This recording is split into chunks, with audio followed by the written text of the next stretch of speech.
Cece, ada informasiku yang pasti bikin kita tercengang. Informasi apa itu saya ngaco?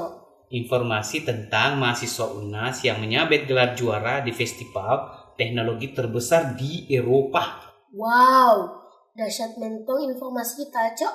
Ini lombanya di Turki, nah Cece, bukan kaleng-kaleng. Baru pesertanya ada ratusan dari berbagai negara. Cepat makin paling tayangkan kita, Cok. Salona. Ada lagi yang menarik, Cece. Mereka sempat so culture, kaget dengan budaya setempat.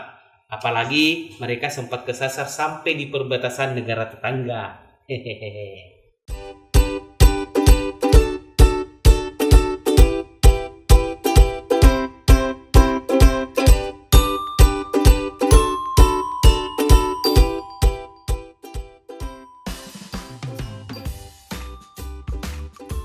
Pusatnya kemajuan teknologi selurus dengan semakin modern dan canggihnya perkembangan dunia.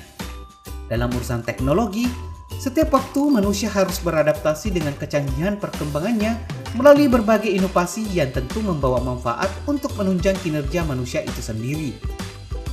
Di Kota Makassar, tepatnya di Kampus Merah Universitas Hasanuddin, 4 mahasiswa yang berasal dari sejumlah fakultas sukses menorehkan prestasi internasional pada ajang The Eighth Istanbul Invention Fair atau ISIF di kota Istanbul, Turki, yang merupakan bagian dari festival dan pameran teknologi terbesar di Eropa yang diikuti lebih dari 30 negara di dunia.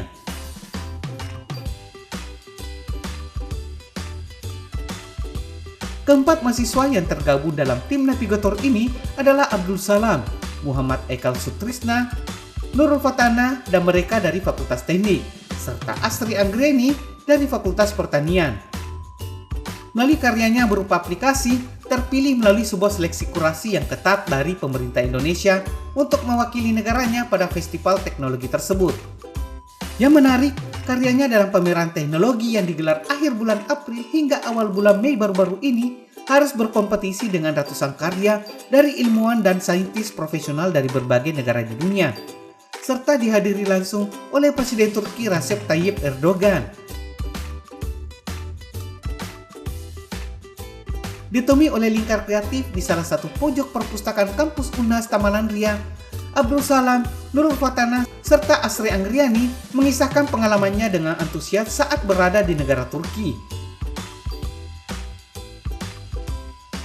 Pertama, nama eventnya kan Pak, The Eighth Istanbul International Invention Fair atau disingkat ISIF. Nah, ISIF bagian dari Teknofest. Teknofest itu pameran dan festival teknologi terbesar di Eropa yang dihadiri langsung oleh Presiden Recep Tayyip Erdogan. Nah, di situ Itu dunia ya? Iya, Pak. Sedunia ya? Iya. Itu diikuti, ISIF diikuti kurang lebih 30 negara, diantaranya di Indonesia, Turki, Kroasia, dari berbagai benua Asia, Eropa, Amerika, dan lainnya. Nah, di situ kita di Indonesia sendiri diseleksi dulu, Pak. Dari berapa? Itu dari perguruan tinggi ya seleksinya? Itu ada 3 kategori, Pak. Ya. Nah, di Indonesia ada diwakili oleh sekolah SMA, ada universitas. Kalau universitas ada 2 yang lolos, Unhas sama Diponegoro, Universitas Diponegoro. Kalau perusahaan PT Pertamina Internasional. Nah, itu yang tergabung kita menjadi satu asosiasi inventor Indonesia. Jadi kita bawa nama organisasi itu, kita satu stand semua untuk berkompetisi dengan negara lain. Baik Pak, jadi untuk kategori yang kami ikuti itu pada kategori teknologi informasi dan komunikasi. Ya Pak, kita mengangkat platform digital, aplikasi, mobile aplikasi, cagar budaya untuk merevitalisasi nilai-nilai cagar budaya seperti museum, goa peninggalan sejarah, dan lain-lainnya. Kita bentuk dalam bentuk aplikasi, Pak, namanya Navigator. Ya Pak. Karya mahasiswa ini dilombakan dalam kategori informasi dan teknologi yang mengangkat platform digital dalam bentuk aplikasi.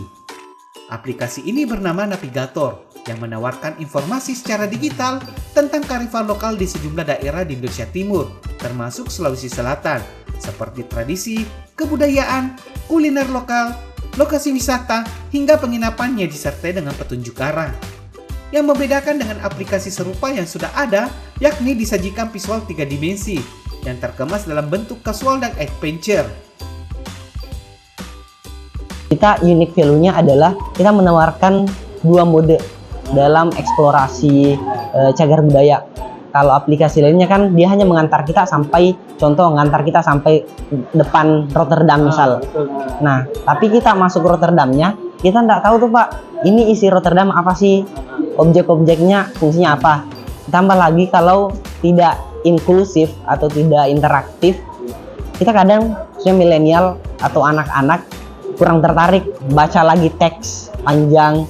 Nah, kita adakan mode casual dan adventure. Nah, casual itu singkatnya kita hanya menyorotkan kamera kita ke objeknya. Contoh, misal kursi ini sejarahnya kayak gimana sih? Oh gitu. Jadi kita tinggal potret, nah muncul penjelasannya, bisa langsung text to speech. Nah, kita bisa juga pilih bahasanya Pak, Inggris, Indonesia, dan bahasa lainnya. Nah, ada juga mode adventure, itu kita konsepnya petualang. Kita terinspirasi dari permainan Pokemon Go. Nah, bagaimana kita mengeksplorasi cagar budaya, contoh isi dalam goa atau isi museum. Nah, kita diberikan challenge. Contoh, carilah 5 benda bersejarah peninggalan, misal Arum Palaka. Nah, kita cari nih dalam museum atau dalam goa. Kita dapat, kita foto. Kalau benar, kita dapat poin. Nah, kumpulan poinnya itu kita bisa tukarkan dengan merchandise lokal. Baik Abdul Salam maupun ketiga rekan mahasiswanya yang lain merasa terkejut dan tak menyangka jika karyanya mampu menyingkirkan ratusan karya lainnya di dunia dan meraih penghargaan setara perunggu. Penghargaan ini selaras dengan segala upaya persiapan mereka untuk lomba sejak tahun 2022 lalu. Mereka minim pengalaman berkompetisi di luar negeri, sempat mengalami culture shock atau kegelisahan dan tekanan akibat perbedaan kebudayaan di Indonesia dengan negara Turki saat sudah berada di negara tersebut. Mereka menghadapi banyak kendala, mengingat rakyat Turki hanya mampu berbahasa lokal setempat. Jadi kita pas datang ke sana 4 orang itu kayak kayak memang harus berusaha sendiri seperti itu Kak. Apalagi di sana itu orang-orang Turki itu jarang yang bisa bahasa Inggris. Jadi kami cuma bisa pakai bahasa tubuh, padahal kita sudah iya. Itu Kak yang jadi culture shock-nya kita. Terus banyak hal-hal yang mungkin keunikan-keunikan dari Turki itu sendiri yang bikin kita, wah kita belajar dari sini. Terus di sana juga kan banyak museum nih. Nah, kita keliling-keliling museum, kita situ juga sekalian riset dan juga kita lihat apa sih yang bisa kita inspirasikan. Terus kita bertiga tidak beli kuota di sana karena lumayan mahal Kak, kayak gitu 600 lira itu sekitaran mungkin 600.000 juga. Jadi tidak ada kuotanya. Terus karena kita tidak bisa baca maps, tidak ada kuota.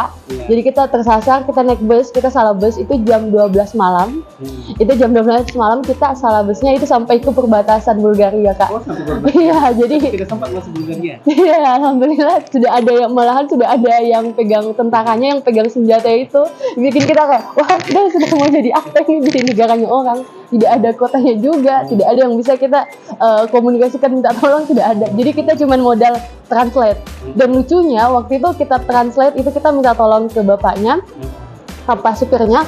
Terus Pak supirnya ini translate ke Indonesia. Dan yang bikin kita kaget itu waktu translate ke bahasa Indonesianya, nah taksi itu katanya silahkan keluar dan Anda mati. Dan itu ada itu translate bahasa Indonesianya. Jadi kayak, terus kakak yang Kak Salam terus katanya bilang, oh ini kayaknya ada yang salah nih diksinya ini.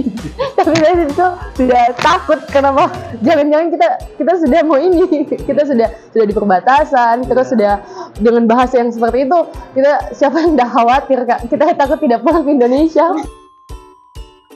Wah, seru sekaligus ngeri ya pemirsa pengalaman mereka selama di Turki.